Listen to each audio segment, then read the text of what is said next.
Hello and welcome to Real Life and Real Love. I am Sarah Michelle and I am a sex, love, and intimacy coach. I'm here with Hayley Henderson and I'll let her introduce herself in just a moment.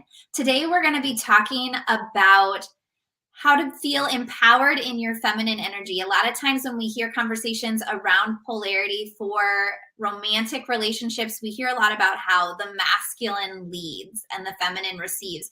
And sometimes, especially early on, if you're early in your journey of understanding masculine and feminine polarity, it can feel like then the masculine has the power and you have to just sit back and wait, like you don't have any control over what's going on, that sort of stuff. And today we want to have a conversation around what your power is in that situation and where you do hold the power in the feminine versus where he's holding the power in the masculine, because it really is way more of this give and take. I almost want to say like 50-50 sort of approach to relationships than I think it gets perceived as when people start talking about polarity. Before Yeah, we started, oh, go ahead. the strength in a relationship is both people. It's not just one. Yeah, for sure. So do you want to introduce yourself real quick and then we'll pop into it? Yeah, so my name is Hayley Henderson and I am a stylist. I call myself a style coach specifically because it's more than just putting on a specific neckline or a specific color or auditing your wardrobe. Like when I work with clients, it's very deep work. It's understanding why we like red or have like a resistance. It's understanding, all of the complex messaging we get growing up and how we feel, our outside appearance is equated to our value.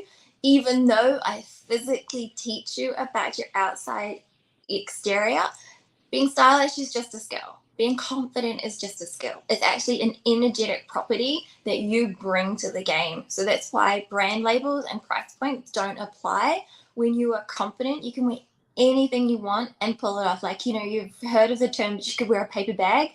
That's because she's confident. It's actually not specific to the paper bag. It's her. And so that's what I do. I invoke that in clients and help you move forward. That's so true. We've all seen the opposite of a woman in a fabulous outfit, and you can tell that she's not confident or comfortable in it at all. So, Yeah. okay. Well, let's hop into this conversation then today about polarity. So, I love talking about polarity. And I love being in relationships where there's good polarity, even if it's platonic and it's friendships. Um, But okay, so when we talk about masculine energy, and for the sake of today's conversation, since we are talking about romantic relationships on the Real Life, Real Love show, we're going to just go ahead and say we're going to equate men and masculine, feminine, and female.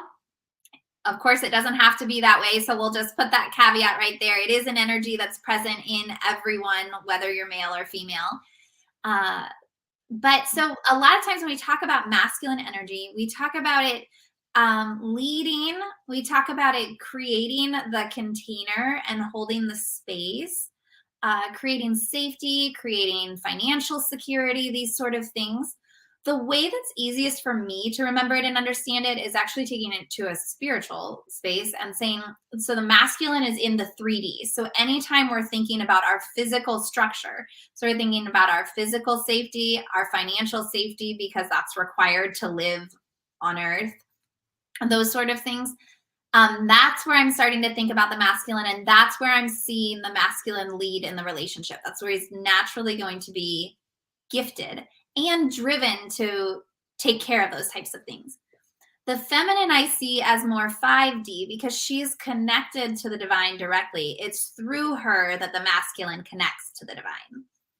So I think about her leading in the areas of the relationship that are more around love, emotions, spirituality, which is that personal development, which might be an interesting caveat or an interesting, conversation to have with what we're talking about today, because I know there's a lot of women that feel a little resentful about the fact that, hey, we're out here doing all this personal development, we're becoming these best versions of ourselves, and there's just these men out here that are kind of like blobbing around. I don't know how to say it. I had a picture in my head as I said that. Yes. But And it can be true. Like there's definitely men that are too far below your level to even match, to even work together. But I always look at it as like, okay, does he come to it with the strength of the masculine side? Because if he comes to it with that, then it's my job to lead in the personal development area and to lead with the love and the energy, emotions and stuff like that. So I'm not looking for him to be like perfect in those areas. I do want to see a certain amount of aptitude, though. It's kind of like when someone's hiring you for a new position, they obviously can't expect you to come in and know exactly how to do everything at their facility. But in the interview process, they're trying to figure out, okay, what do you already know? What are you interested in becoming?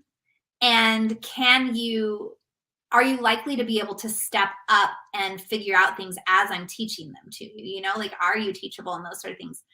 Which, as I say teachable, I want to be a little careful there. I'm not talking about bringing in a man and trying to change him or become his therapist or become his mother or anything like that. Just as much as when you look at him for financial security or you look at him for physical safety and stuff like that, you're not asking him to come in and be your father. You're not asking him to come in and be your police officer or anything. But those are still qualities that he gifts to you in the relationship. And it feels like a gift because at the same time you're giving something and receiving that he's giving and receiving. I think when it starts to feel more like um, mothering and being the therapist and stuff like that is when you take over. So instead of like inviting them to become the best version and letting them still tell you who they are and what they truly desire, if you come in and impose your beliefs or your I just lost the word, your judgments on them, then that's when I think it kind of changes. Yeah, and it's important to remember we're not wanting to invest in their potential, specifically if they never voice it either. You can have goals and plans. And I know people talk about this like in dating, like, take a list, here's your questions, find out what they want. But what we talk about is like dig a little deeper inside that, because somebody may be goal orientated but have life goals, and understanding how that functions. And lots of what we talk about is like the polarity and coming together as a team instead of like coming at each other. Like it's literally coming together as a team and creating that balance and having one person lead in one area, because you can't always have two leaders. Almost a team, like you need a captain, you need one single person, or to create more of like a mastermind situation where you both come at it and then one person can steam ahead. It's like how we take turns in having a conversation. We can't both talk at once. And I think it's exciting in a relationship, which I think you'll agree, like that we get to do this. And I mean, people that I've worked with do struggle with this a lot, thinking about what is healthy, what is not, and what is the ideal. And, thinking my ideal and overlaying that as like the potentials on top of them and saying, well, they need to be this and I need to be that, instead of coming at this together and having the conversations. Or, in the literally got I like, with permission, workbooks, and we've just worked through questions so that we understand what are our top 5 characteristic ideals. Like we both had children, we both had past failed relationships, and we would have been like 6 months into a relationship, so it wasn't straight out of the gate, but it's still early days in lots of ways, because if you only have time to see each other like 1 to 3 times a week, you know, making plans with that person to have discussions so that you are on an even playing field with them, and understanding how. And I think sometimes, like, I think it's important to listen to a man and what he wants to, and realizing that he may love you leading in this area. He may find it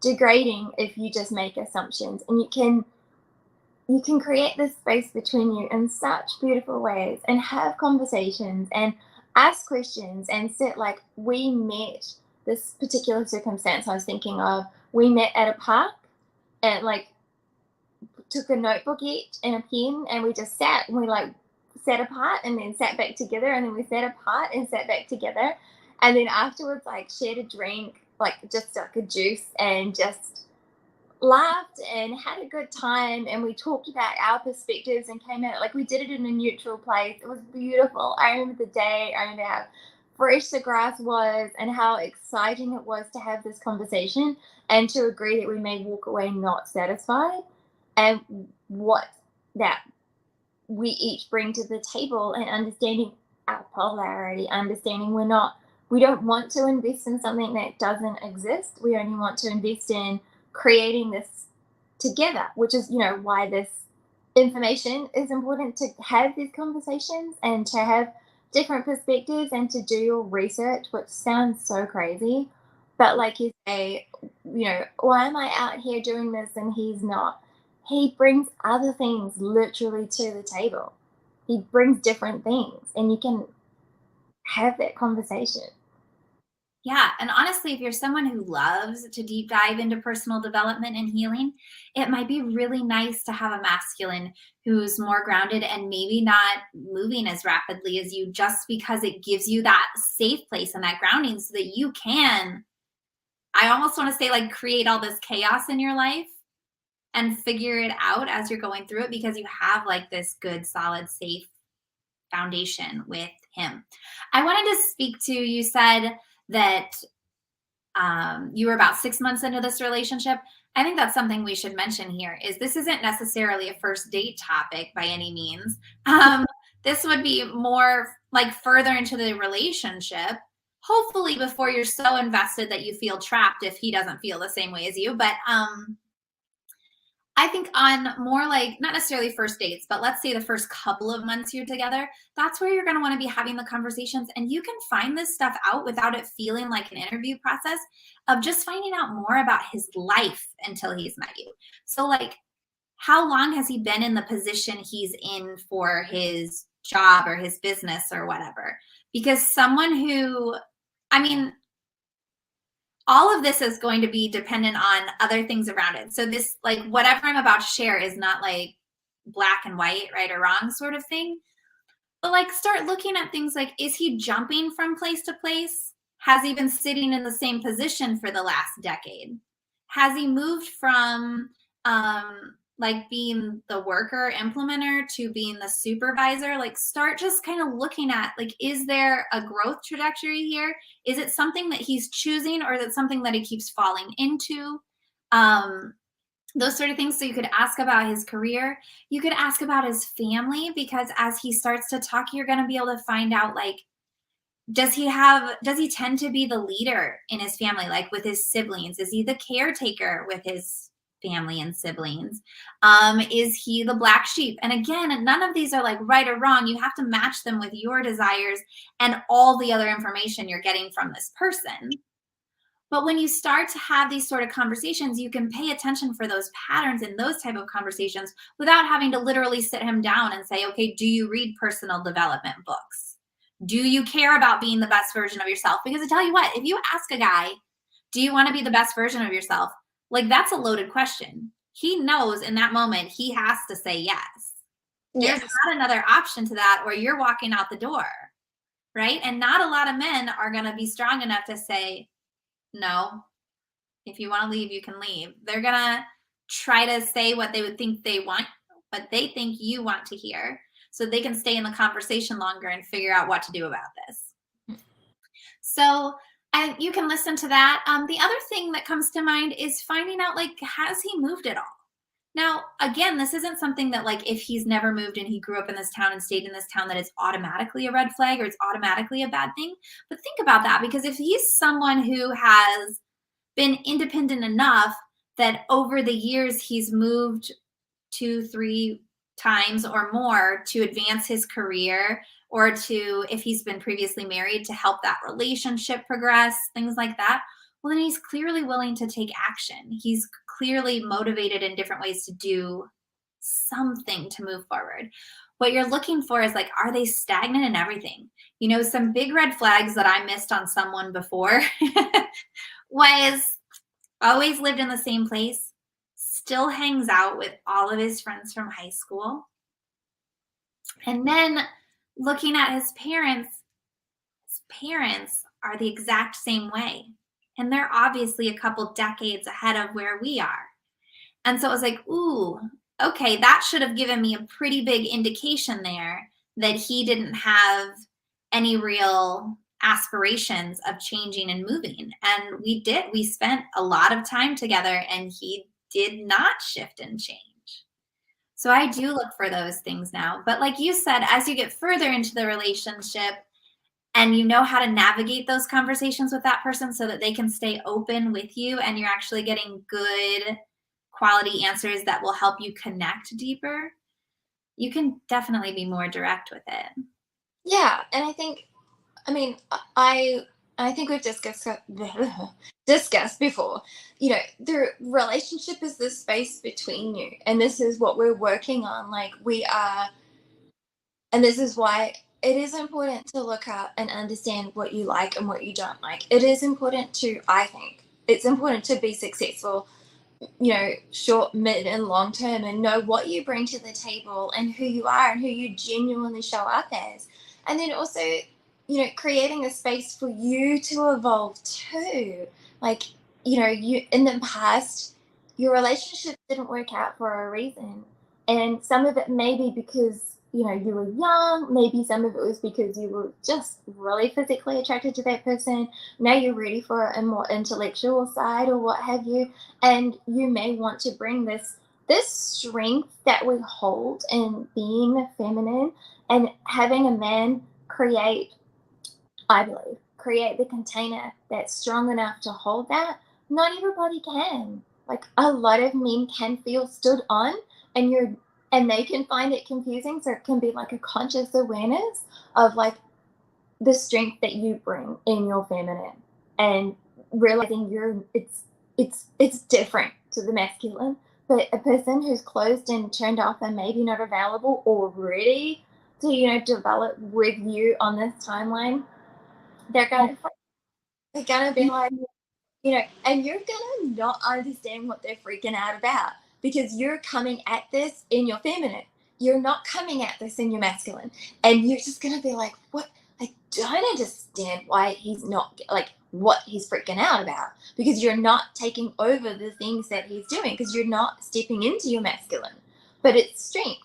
And a man may find that, what's the word? It's not, or it could be threatening. Like it can be something that feels like you're standing on who his role is or something, and you're not, because it's a completely different thing.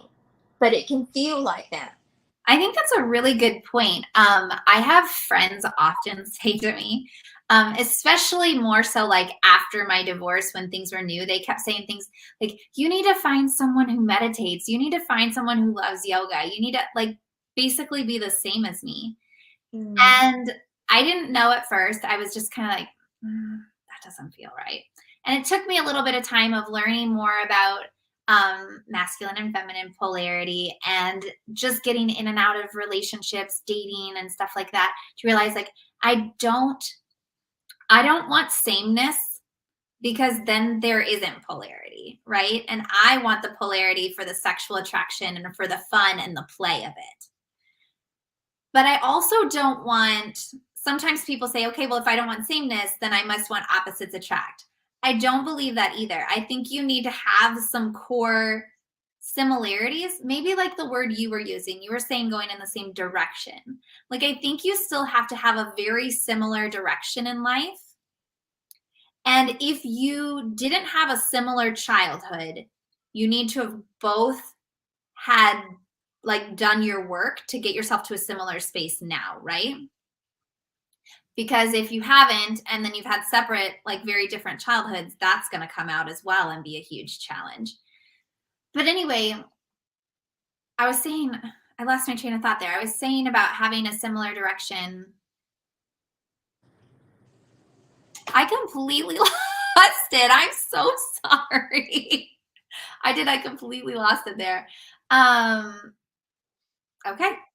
Well, I guess I'll just let that one go. And when it comes back to me, I'll start back up and share it with you. I can't go back and re-listen right now. That's okay.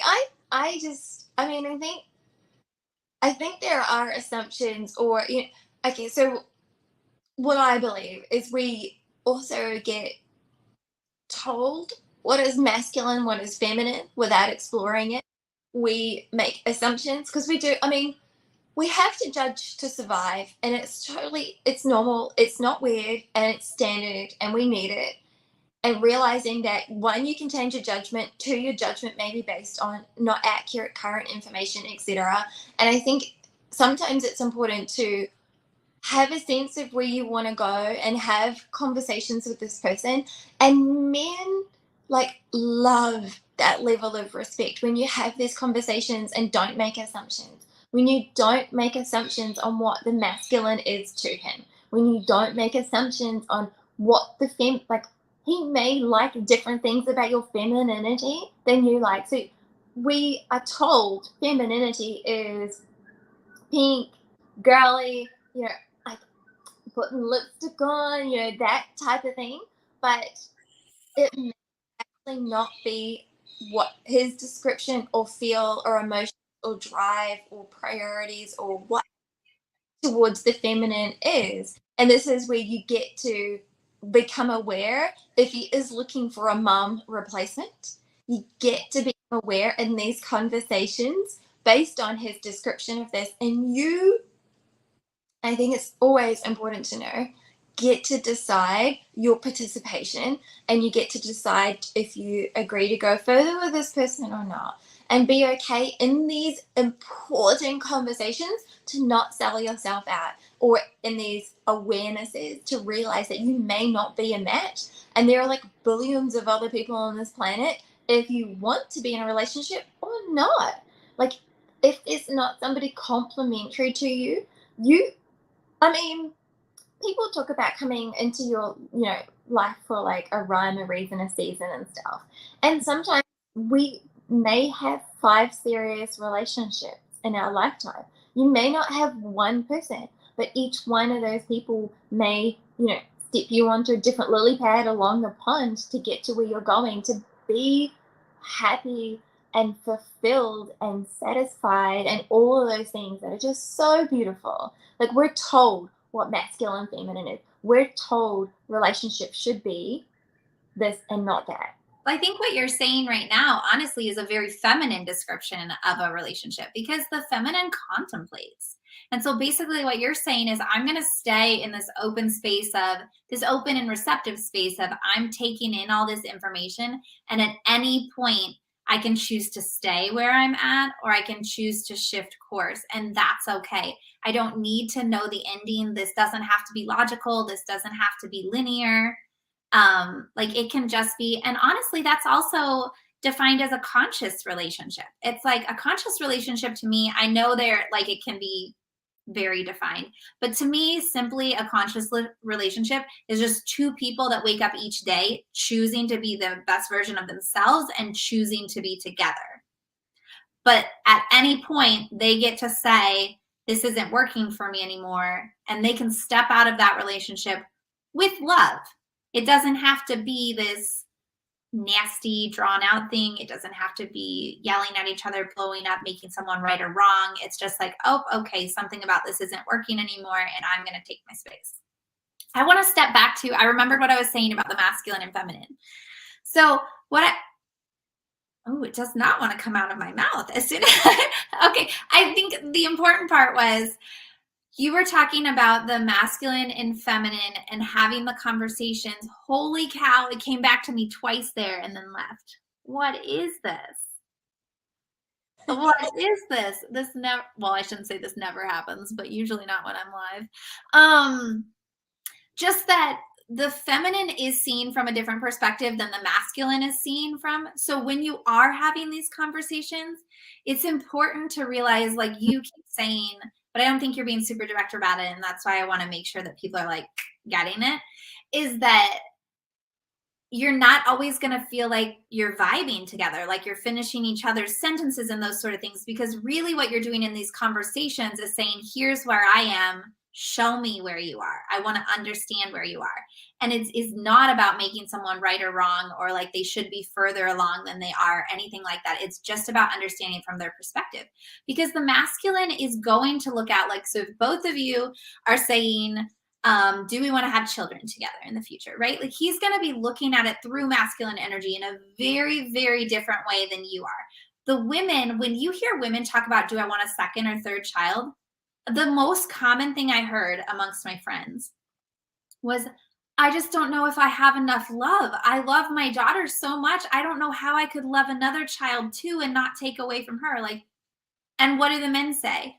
Well, if we have another mouth to feed, like, I think I'm going to have to, like, I need to get a raise at work before we can afford it, because we're going to need another crib. We're going to need a, and it's not because they're being materialistic. It's not because they don't, like, I want to say they don't care. It's not because of any of that. It's because that's naturally where their provider instinct takes them to, is like, am I going to be able to provide and create, like we keep saying, create the container. In this space, it's creating the house. The masculine creates the house and the feminine creates the home, right? It's like he gives you the structure, and he makes sure that everyone's safe and you have all the things you need to live your life. And then the feminine comes in and she says, let's tie this all together. Let's make it beautiful. Let's make it feel good. Let's make sure everyone's communicating. Let's make sure everyone is reaching their highest potential, or whatever potential they want to reach. Well, that was a good analogy there. That came right out of me. Maybe that's why I had to wait for it. And when those things are out of balance, like when you come at, like we talked earlier this week about being stuck in your independence, Yeah. and not knowing that you're in that, or not knowing, just within your self-conscious or unconscious, what's feminine, what's masculine, what's typical.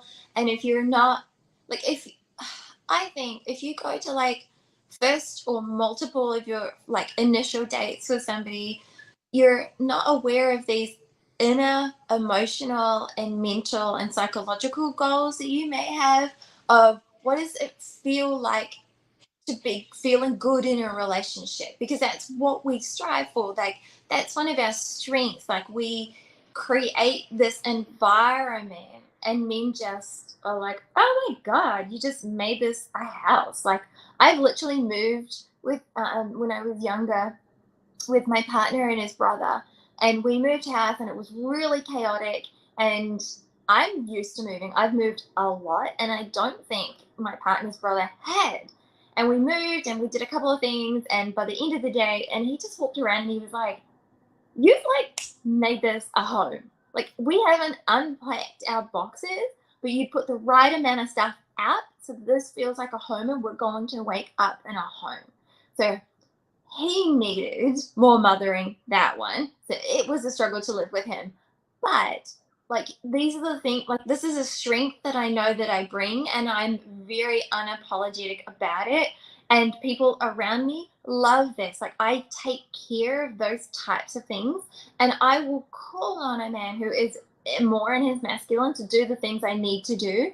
Like, literally, if I need to use a person's name that is more masculine to get something done, okay, like, I'm doing the right thing by all parties, but I know what I'm doing. And I'm saying, okay, this person needs more masculine. This needs more feminine. This needs more that, and bringing those strengths. And you can bring this into a relationship. You can bring this into the conversations. And what do I want this to feel like? And what does he want this to feel like? And he's going to feel so valued and heard if you are listening to, what are the strengths we bring to this? Not like, as in, which I was going to say before and I got off on a really big tangent, like the standard questions of like, what are my life goals? Or what's my favorite color? Or like, those things that, especially at our age, and we've got children and failed relationships, and we don't want to go from, a 10, 15-year relationship or marriage into what's your favorite color and what's your favorite food. I don't know, marshmallows, doesn't matter. What are the things that are really important? That's my answer. Of all the foods in the world, we're choosing marshmallows. Gross. I'm like, oh, just eat marshmallows, whatever it is. Let's talk about some exciting things because I really want to get to, the meat and potatoes of how is this going to feel and how can we get to that conversation instead of favorite colors and stuff. And if you know how you want to feel or know what feels good when you feel it in a conversation with a man, and you hear his masculine and you hear the things that he wants or doesn't want or likes, and you're creating this space between you, he is going to leave that conversation smiling like a Cheshire cat. He is going to feel so loved and so validated, especially because you've not shown up like, well, you need to provide and I'm going to receive. It's actually more understanding your strengths, which is what we're talking about in this conversation. The strength you bring in your femininity and understanding the strength the masculine can bring or may bring, and you're open to the conversation and feeling what that feels like and going, okay. And if he's been in a failed relationship, which if you're like mid-30s or older, like he probably has been in a failed relationship and that didn't work out for whatever reason too, and he's bringing that to the table. Like we're literally like, I imagine we're at a table and he's got his bags behind him, I have my bags behind me, and we're really talking about what we want to put on the table and what that's going to look like and feel like. And men will hide that they've got bags, you know they'll hide that things didn't work out. Well, And if you're asking validating questions and being available to whatever that looks like, and you're like, okay, so my strengths in my femininity, not in my lipstick and doing my hair, but actually in the love that I bring and the things that I want to feel, and I want to hear what love he brings and the things he wants to feel. Like, even that conversation, you just walk away such different people, even if it doesn't work out with you guys, even if what he says is like, ooh, okay, maybe he's not got, the goals that I want, but you've got this I call it a quiet strength, because the masculine is often that loud, structural, it's very direct. So yeah, it's there. the 3D, whereas, we're coming at this with, it's like I feel like often the feminine is a strong, quiet undercurrent. Like, he can be all the waves and noise on top. That's cool. But the stuff that is really powering along, often it is the feminine. And it's that strong, quiet strength that is literally pulling the whole ocean across. And that can be us. We can just quietly steer. Like, those memes that are like the two different looks, like how women know the two different looks. Like, I don't know if you've ever seen the videos where it's like they look and they're like, oh, and then there's like the deck stare, and often men don't necessarily know the difference. But in these conversations, you can invite him to know these things about you and figure out, if he understands the two looks and the current. Oh, I think invite is a super important word here, because that is exactly what the feminine does. Is it like opens things yeah, and is receptive, so it invites the masculine to show up. And that's maybe taking us all the way back to what we started with, like, is he interested in personal development? And the way that some women get really frustrated because they feel like they're the only ones caring about it is like, you get to be the invitation. And part of that is feminine is embodied. So if you want to find out if he cares about it, do it and see how much of it he participates in. See how much of it he even asks about. Does he not even care about it? Or is he asking, how was your meditation this morning? Or what book have you been reading lately? Or, what did you do when you were out with your friends and stuff, which would be relevant for me because me and my friends are always doing personal development together. But, like those sort of things, like how involved is he getting and how involved do you want him to be? Because like I said, I personally, because of my business structure and what I do for a living, and then also the fact that I have to do all my, I don't have to, but, like do all this personal development to keep in alignment with my business. And like, I don't want all of that in my relationship. I really I want him to have this understanding, and I want him to love that part of me, and I want him to care about being the best version of himself, whatever that means to him. But like at the end of the day, when we're sitting down and at dinner having a conversation, or we're laying down to go to bed at night, I don't want to be discussing personal development. I'm burnt out on it. I'm done with it for the day. That's not what I want to do with this person. So I don't really care. I don't need him to be the same as me or exactly where I'm at. I need him to appreciate who I am and be available for whatever support I need when I say I need support. So yeah, we talked about women being, or the feminine being, an invitation, and that's also where we think about the feminine being magnetic, right? Like she's there in her own energy, in her own beauty, and she's drawing that out of him. She's inviting him. And you talked about, you said something about a date earlier that made me think of this, and it's that I think so many women show up to dates looking feminine because they're a woman and they enjoy it, but their energy shows up masculine, and men are used to that.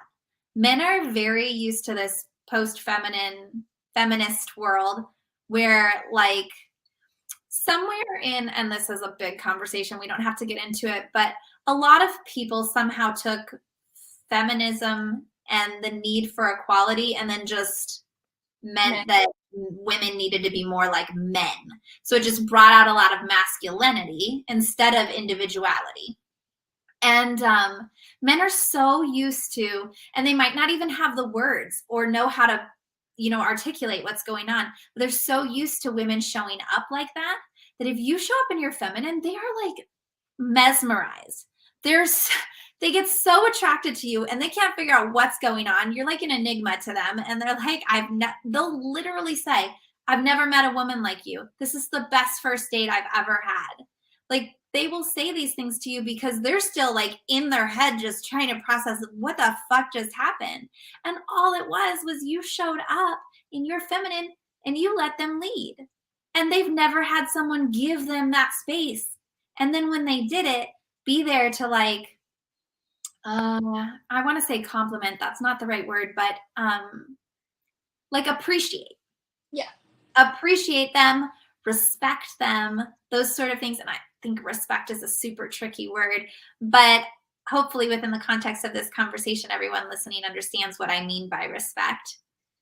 It's appreciate and gratitude. And I think talking about showing up on dates like that, due to things, often I think, because we're allowed to have opinions here, Yes. when you show up like that, some men, because we're talking like men in their 30s, 40s, they have had women show up like that. Like inner is quite masculine, the outer is feminine, and then also they have been burnt by somebody who, like, I was thinking the word before, but it's like they have been burnt by somebody who does that because it's like a false narrative almost, because they want the feminine and they're like, damn, okay, that wasn't what I wanted, and it's confusing. And then they also have like, they think, there's like the jokes of like, I think I'm getting this and I end up with this. And then there's also the burn from that, the burn from what they want. Does it exist? The burn from that woman being turning on them because she may not be in her, most loving gratitude space, because it's, and which a lot of people still don't talk about, it's burnout time for a woman who lives in her masculine. Like literally, you are producing more cortisol and testosterone and a whole bunch of other biochemicals and neurological processes that your body is not designed to sustain. We aren't, and that's why it's like we get exhausted and we can't do, the 10, 16-hour work days for 30 days like a man. We actually have a completely different body cycle. So when we show up like that and we, by default, I've done it, fight back because that person is not showing up the way we want them to. We almost sometimes unconsciously want them to be more, so then they are, more stronger for us because we're so tired and we just need somebody to pick up the pieces. Like there's so many ways that you can show up, but if you consciously, make an effort to, and I don't mean that so horribly, but understand that your is so strong And it is what pulls so much along, and it doesn't need to have this loud, external, 3D, look at me title. We pull along in a relationship. We are that quiet strength. And a lot of quality, high quality men, which is a common term, which are people in their whole masculine, who really are open and understanding. They love and appreciate that. Like, I have turned up because so people know my life circumstances before you go on a date, and I've turned up. So I do look feminine, definitely feminine presenting, but I also hold a lot of masculine ideals in my life because of my life circumstances.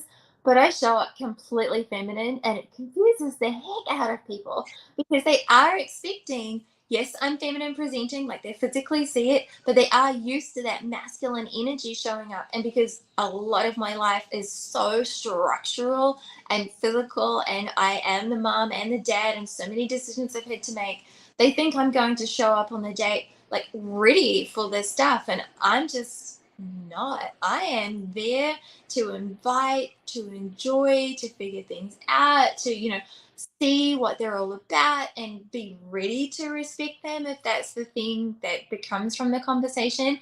And like you say, they just can't understand. They're just like, what happened? Like, what was this? you know well, I know who I am. I have spent the time watching YouTube videos, doing the books, doing the courses, doing the webinars, like doing the audio books, doing the physical books, having the conversations, talking to men, talking to women, and being okay with that. Okay with what is my feminine? What is my masculine? What is it that I want in a relationship? What is it that I'm open to considering in a relationship? Which is these conversations, which is getting to know a person. And it's like, you may be physically attractive in the beginning, but what is a relationship? It's the space between you that you cultivate and look after. And then there are like lifestyle elements that we plan and we structure, and we do this in conjunction with our teammate, which is often, like you say, coming from a different angle. Like, literally, this person comes at this often from their masculine. They come at it from what they're told and who they need to be. And we've all seen a man completely gush when a woman just held him in her feminine, but so strong, where he's just like, I really don't know what that was, but I want more. Like, just feed me. Like, they can't. This is what men want. Like, this is what it's almost like, as most mums will attest, like, your children are so cute you could eat them. Like, it's almost like that in my mind, is like men are just like, oh, in a health, like, she is just incredible. And sometimes they don't, like you say, have the words to articulate it. And it's this strong feminine, this quiet strength that we bring to the relationship, that we bring to the space between us, that we bring to these conversations. And I think straight out of the gate, it's appreciating we have this capacity. We have this potential to be this strong without physically being loud about it. Just your presence and showing up and being like, how my femininity is running this, or it is doing that, or it is being available to him making decisions and me being able to say yes or no. And that doesn't take away from his masculinity, that it just means that I'm strong in who I am. I agree. And I think this is a wonderful conversation, and we should continue it next week and maybe do a little more focus on like be what is femininity, how can you be in your feminine, like let's maybe just focus on the women, the viewers, and really take a look at that next week, because I think today we've talked a lot about like why it's so important to get familiar with polarity. And there's is such a huge conversation. We could probably talk on our next 100 episodes about polarity from different perspectives. And hopefully everyone watching will be leaving comments and sharing, what their versions of it are and what their feelings around it are and stuff. Because I think you mentioned this towards the beginning of our episode, but that there's no definitive way to say this is masculine and this is feminine. You're going to find differences. Even like one of my backgrounds is in feng shui, which teaches masculine and feminine as an energy, not necessarily attached to a person, but attached to objects and areas and stuff like that. And even if you just go on Pinterest and ask what masculine and feminine is, and you start looking closely at lists, you're going to find that some lists have a certain quality under feminine, and then they'll have it under masculine on a different list. And it's not, to me, it's not so much about being able to memorize those lists and know this and that. I have about 3 to 5 things that are like my core things I think of as masculine, and 3 to 5 I think of, as my core things for feminine. And then beyond that, I really just feel into it. Like, does this feel like a feminine energy? Does it feel like a masculine energy to me? And again, when you're playing with that polarity in your relationship, remembering that it's literally play. So there isn't a right or a wrong. If you get into playing and you think that you're in your feminine, but things aren't working out, and you start to think about it and you start to contemplate and you realize, oh, I was kind of like emasculating him there, or whatever it is, like, you just get to change direction. You just get to shift the play. It's not about like, because okay, see, there's so much to talk about, but I know we kind of want to wrap up. So I'm going to wrap this up, and I'll say thank you for having this conversation with me today. I think it was wonderful. I really enjoyed talking about polarity, and I hope everyone who listened really enjoyed, and that this opens up a lot for anyone listening. It's not, like we've said multiple times in multiple episodes, it's not about us telling you what's right or wrong or what to believe. It's about us having these open conversations so that it sparks curiosity in you, and it sparks contemplation in you, so that you can figure out what is true for you in this moment. And it can totally change in 6 months or a year. And that's perfectly fine. Because if you go back and look at some of my early on content, it's different than content I have now. And that's okay, because I've evolved, So anyway, thank you for being with me today, Hayley. I'll go ahead and sign off for us, and we'll see everyone